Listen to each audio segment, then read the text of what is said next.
তারা বলেন memory stick কি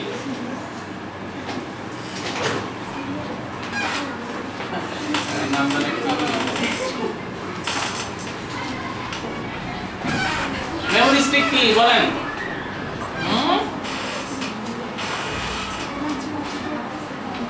নাও একটু আগে র‍্যামের ব্যাপারে অনেকগুলো নাম বলছিলাম তাই তো ঠিক hello ladies please calm down now এই মেমোরি স্টিক ইউএসবি তারপরে ফ্ল্যাশ ডিস্ক এগুলো সবই হলো ইউএসবি ডিস্ক বোঝা গেছে কথা একই নাম পেন ড্রাইভ ঠিক আছে এগুলো সবই কি ইউএসবি এর লেখা আছে USB flash drive memory stick ব্র্যাকেটে দেওয়া ঠিক আছে পেন ড্রাইভ তারপরে অনেক সময় আমরা বলে থাকি ইউএসবি ড্রাইভ এভাবে বলে থাকি মেমোরি কার্ডস কি আমরা চিনি খুব ভালো চিনি কারণ ডিজিটাল ক্যামেরা বা মোবাইলের ভিতরে মেমোরি স্টিক থাকে তাই মেমোরি কার্ড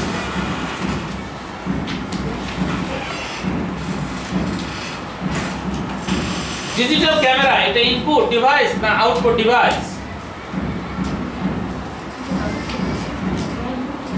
ডিজিটাল ক্যামেরা হ্যাঁ এটা কি ইনপুট না আউটপুট কোনটা আপনি বলেন হ্যাঁ ফারমান ইসলাম কেন ইনপুট কিভাবে বুঝান এটা বলেন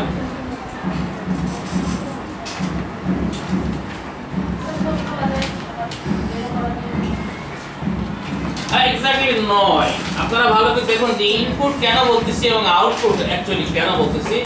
যদি এই লজিকটা বুঝতে পারেন যে কোনটাকে কোন ক্যাটাগরিগুলোরে আমরা ইনপুট বলতেছি কোন ক্যাটাগরিগুলোরে আউটপুট বলতেছি ব্যাপারটা ক্লিয়ার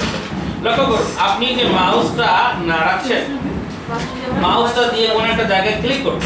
ভালো করে লক্ষ্য করুন এটা আউটপুটের কিছু নয় ইনপুট কারণ আপনি কোন একটা কিছু ইনস্ট্রাকশন দিচ্ছেন যে এটা ডাবল ক্লিক করছেন তার মানে কি আপনি একটা কম্পিউটার করে একটা ইনস্ট্রাকশন আপনি থ্রো করতেছেন এটা মোবাইল ফোন ব্যাপারটা এরকম নয় আপনি কিবোর্ডের একটা অক্ষর টাইপ করতেছেন তার মানে আপনি কম্পিউটারকে বলতেছেন এই অক্ষরটা আমার সামনে তুলে ধরো তাহলে এটা কি আপনি কম্পিউটারকে ইনস্ট্রাকশন দিচ্ছেন তার মানে এটা ইনপুট ডিজিটাল ক্যামেরা সিমিলারলি যখন আপনি ইউএসবির সাথে আপনার কম্পিউটারটা লাগিয়ে দিচ্ছেন দিয়ে কি বলছেন তোর ভিতরে যে ছবিগুলো আছে এগুলো আমাকে দেখাও তাহলে এটা ইনপুট বুঝা যাচ্ছে কথা মাইক্রোফোন কি ইনপুট না আউটপুট যেহেতু এতগুলো ইনপুটের আলোচনা হলো তাই এটা হলো আউটপুট তার মানে আউটপুট আগে চিন্তা করেন যে মাইক্রোফোনটা কি এই হ্যাঁ মাইক্রোফোন এক্স্যাক্টলি মাইক্রোফোনটা আপনার সামনে এইভাবে ধরে আমরা কথা বলি এটা মাইক্রোফোন না অথবা কানে যেটা দিচ্ছি আপনার সামনে যে ছোট এটা আছে এটা মাইক্রোফোন তার মানে কি আপনার কথাটা সে নিচ্ছে শুষে নিচ্ছে তাহলে কোথায় দিচ্ছে এটা কম্পিউটারের ভিতরে দিচ্ছে সেই জন্য এটা ইনপুট ডিভাইস